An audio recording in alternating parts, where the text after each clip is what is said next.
friends, and welcome back to another video. Today I'm going to add another road to my playlist about America's scenic byways.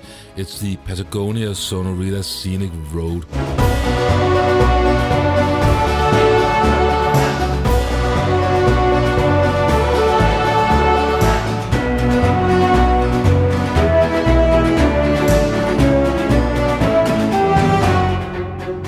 Now I have this footage lying around for some time, so if you think you've seen bits and pieces of it, you would be correct, but more on that later.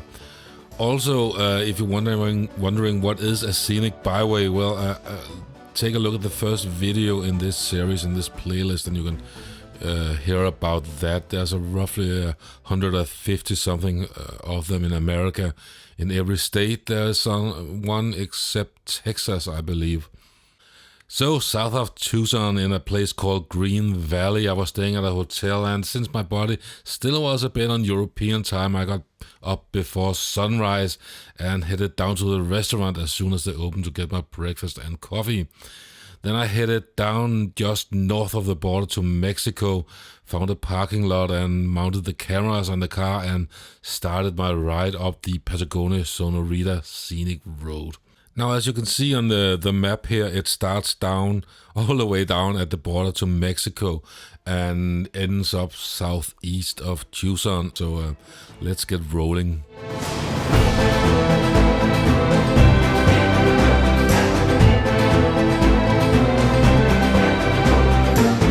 Now, first let's get one thing out of the way. Yeah, this is it's a while ago since I recorded this, and the reason I haven't made a video yet is that it's a kind of like a box of chocolates.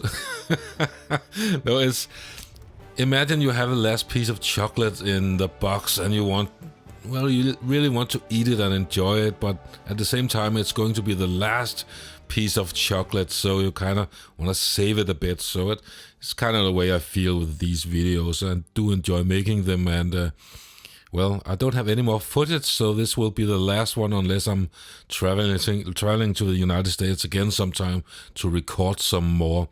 I don't have anything planned right now, but well, we'll see what happens. I also plan on doing a lot of in-car commentary or talking while I was driving, and I also had a camera set up inside the car, but at this point in time I hadn't realized how awful the sound from a GoPro 4 is when it's recording. So it's quite awful, and I have tried to update or get better at recording audio in cars since I did this recording. Also notice the water in the back of the car. It's something I didn't learn to do in the beginning. When you're setting up a camera, take a look at what it is recording, because you're going to regret it later if you're going to have to look at that all the time. So at one time I also had some toilet paper or some kitchen paper, towels, something. I use that when I mount the camera outside of the car. I need the suction cups to be firmly attached so they don't roll off in the wind and get unstuck. So it might be a good idea not to have that in the center view of what you're recording.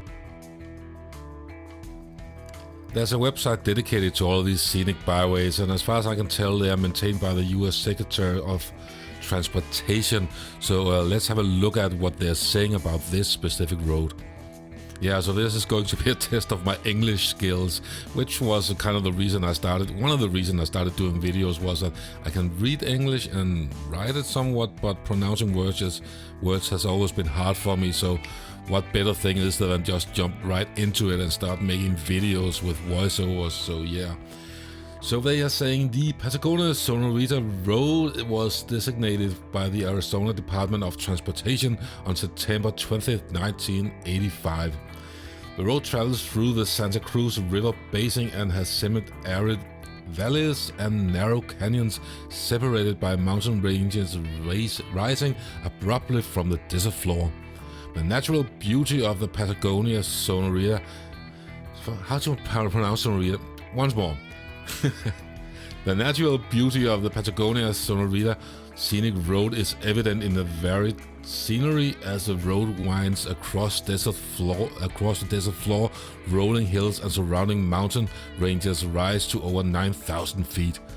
Natural features such as the Patagonia Lake State Park, the Patagonia-Sonoita Creek Sanctuary contribute to the uniqueness of this Sonoran desert designation. Now I'm not going to tell you how many takes that took to get just sort of right, but hey, yeah, it's the best that I can do right now, so hopefully it'll be getting better in the future. So let's see what this road has to offer.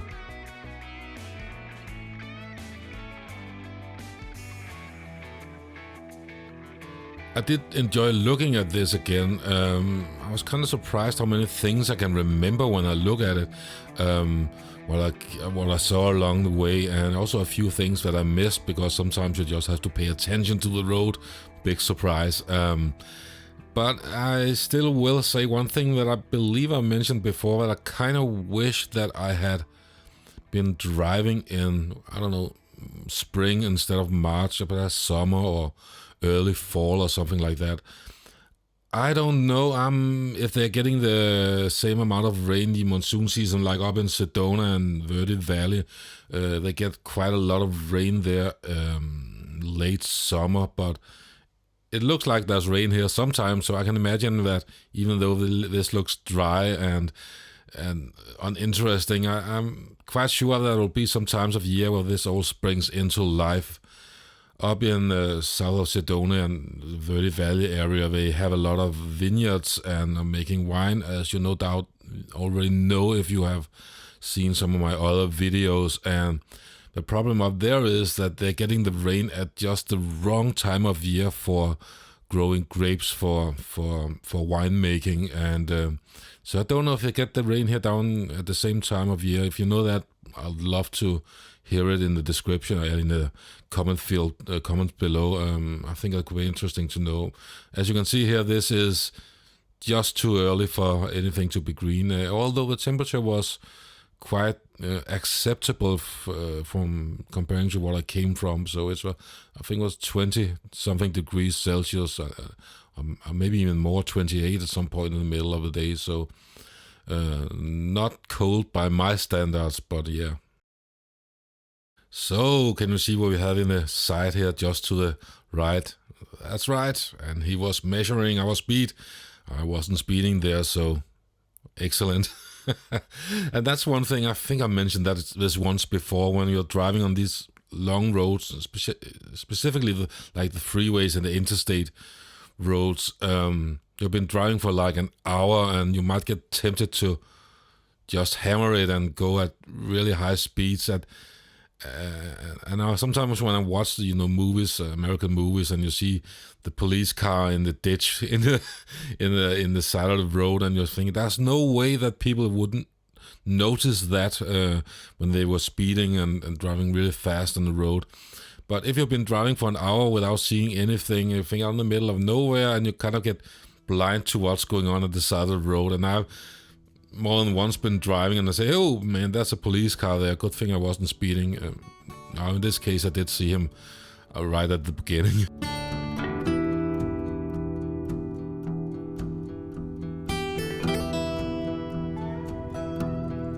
So I'm starting to go into an area where they've been cutting through the hills to get the road through, and it's a pleasant drive so far. The road was smooth and nice to drive. Some of the interstate roads aren't really suited for sports cars, or, well, in this case, the Corvette or the Camaro SS or the Mustang GT. All of those, sometimes when we're going on the big interstates where there are trucks in the right lane, the asphalt is always not that good quality, so I sometimes tend to be hogging the right lane, and that's a bit annoying since I'm just cruising and I have to keep looking in the rearview mirror if there's coming anyone up from behind, so I can pull to the right and not be one of those guys, but then when you go into the right lane, the road often is quite poor quality. So yeah, this isn't really the problem here, and Now this is one of the classic views, I think, at least when you're in America, and you just see a straight road as long as you can the eye can see, and it just continues and continues and continues. There's quite few of them here, and it's fine. It's not the most interesting driving experience, but it's a time where you just relax and listen to the engine hum or put on some music and enjoy the road. I can certainly see why cruise control was invented, because you're just going along at a leisurely pace and you not even have to turn the wheel. So. And up here to the left you can see a sign saying "Welcome to Patagonia."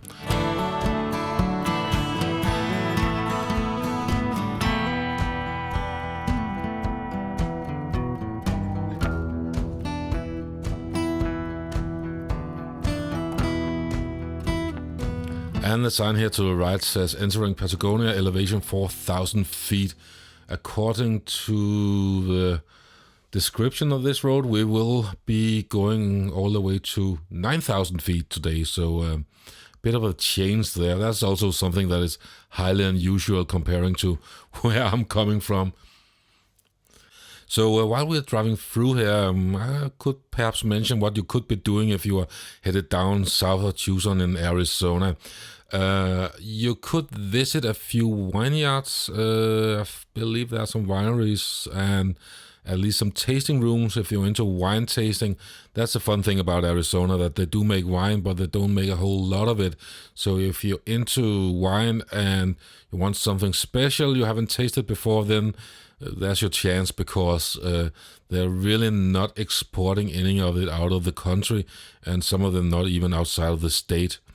And they do have some very tasty wine, I must say. Another thing could be, I mentioned I stayed in Green Valley. I was looking at going up to Madera Canyon. They have some bed and breakfast stuff there, and I do have a video from there. I did drive up there, or even though I didn't stay there. So those places usually, they said that most of them didn't have dinner or lunch, so you had to bring your own. But the houses or rooms you could rent had a small kitchen. So I'm kind of all for that, because I'm sick and tired of going to restaurants all the time when you are on a vacation. So that could be an area to go to. If you're into hiking and bird watching, you should definitely check that out.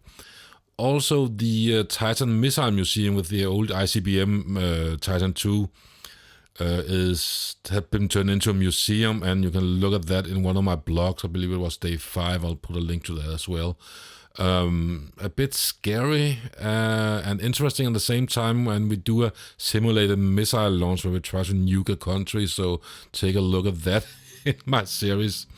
Now, here's where I just pull over for a while, because I wasn't entirely sure where I had to go, and I also was tired of driving behind that truck obstructing my view. As it turns out, my suspicion that I might need to turn soon were correct. Indeed, just after I pulled over here, I had to turn to the right onto another road, and that is the continuation of the Patagonia-Sonoita Scenic road going down here. Now you're going to see something that you almost just saw before, and this is yet another of those long straight roads. It's just a line into the horizon. I think that's really amazing to look at. I'm not used to that at all, so I do enjoy that. But I will say, when I'm driving, I also do enjoy some winding mountain roads, especially ones without too much traffic, so I don't have to slow down. I'm not scared of cornering.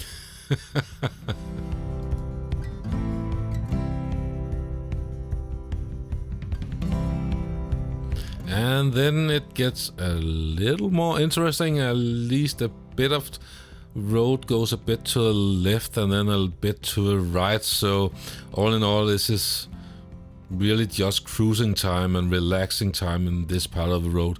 Not much excitement, but Also, I'm not used to being able to see that far away into the distance, so it's quite interesting view when you're not used to it. And what's that? Yes, it's another piece of straight road right here, so enjoy the ride.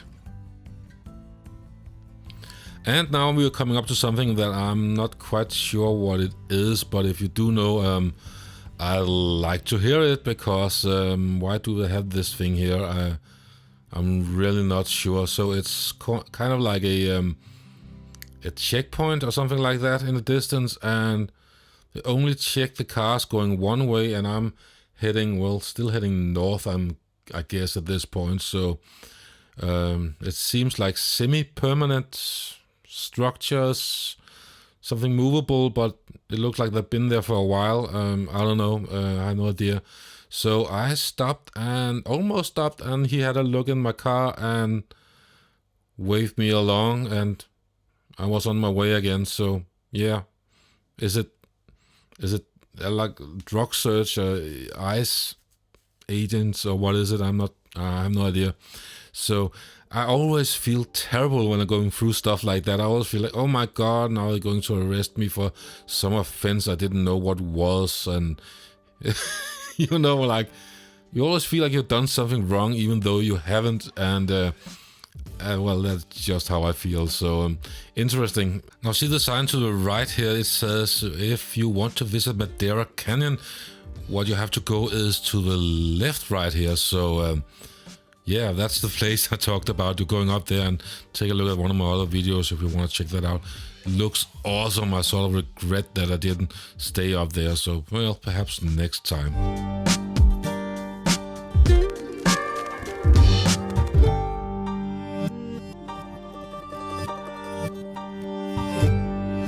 Now what do we have here in the distance to the right and the side of the road? That's right, it is actually people on bicycles. Yes, that does exist in America. Who would have imagined? So yeah, they're quite far from home, aren't they? So I was thinking, yeah, it's quite good exercise, but what if you have a flat right there and you can't fix it? Well, as it turns out, here's a guy who had lost his bike, or so I thought. That might actually not be the case, because just over here we can see by the side of the road a truck with some service stuff along. So I'm guessing that's their support vehicle. So if they do have a flat or run out of water, there's someone to support them there. So yeah. And so the road starts to get a bit more interesting. So I took a look at the GoPro telemetry so we could have a look at what was going on right here. So it has some more interesting information, I think. Maybe I should have that as an overlay all the time. I don't know. What do you think? Although we could also look at the cars recording, which I had running at the time. And as you can see, we're not doing any dangerous cornering right here. The G-forces meter isn't exactly stressed out. So yeah.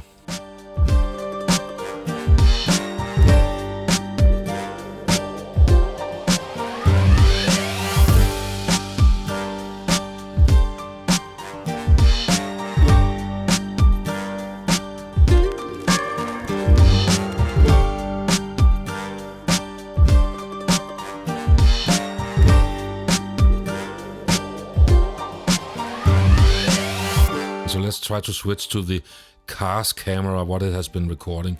0.2 Gs.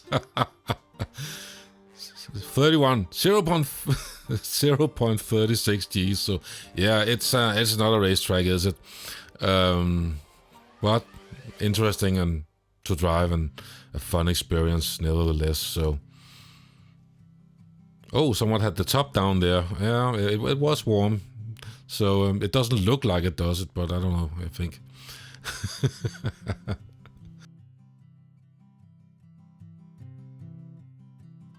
So what else could you be doing in this area? I know there's like an aircraft museum I could visit. That could also be a thing. And there's a scenic byway up north of Tucson also. So that could also be a thing you could be doing. I found a place called, what was it, Coffee and Bacon or something like that, where I got breakfast one morning. That was quite awesome. So yeah, if you have any suggestions what else you should be doing while you're here, please don't hesitate to leave a comment on that. Well, roadside table, and he even had his own sign. Yeah.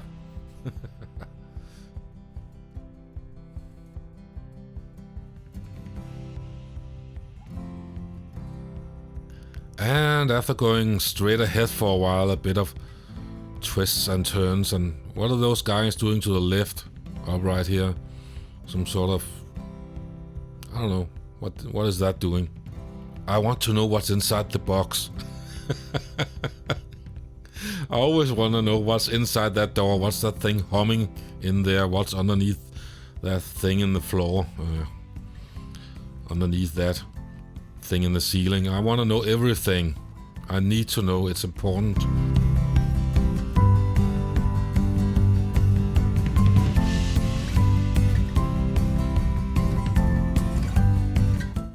And after it being much the same for a while, the scenery started to change just a little bit. I believe I did see a Joshua tree. I'm not sure, but I think I did. And I started to see a few cacti here and there. But for the most part, a relaxing ride and listening to music in the stereo and just enjoying having no particular place to be at any particular time, just relaxing.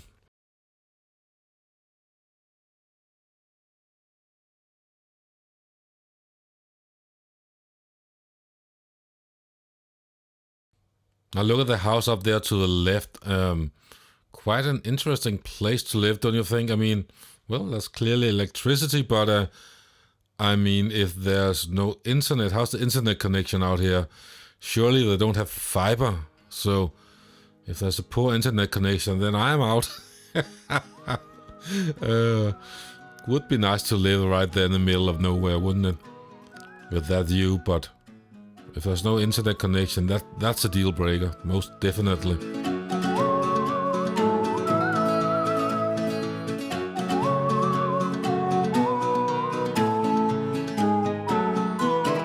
And can you guess what is coming up right now? Let me hear it. Yeah, it's another piece of straight road, straight ahead for quite a while. Yeah.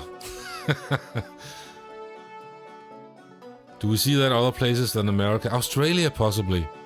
They do have those road trains, don't they? So yeah, Australia. I wonder who has the longest road, straight piece of road in the world.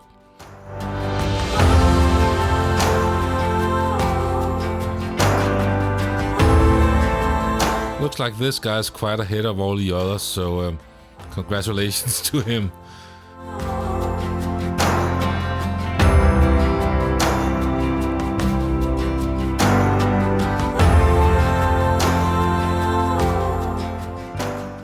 And so we are actually nearing the end of the Patagonia-Sonoita Scenic Road, but there's a bit more I'd like to show you here if you got the time. So I was heading west towards the Titan II Missile Museum at this point, and the road there also had a few interesting features.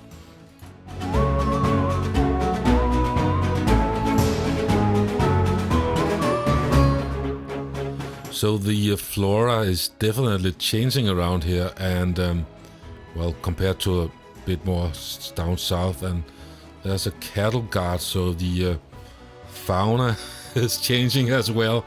I did read somewhere that this was sort of a open range, not an open gun range. Well, could argue that well, entirety of America's open gun range, but let's not offend anyone, should we?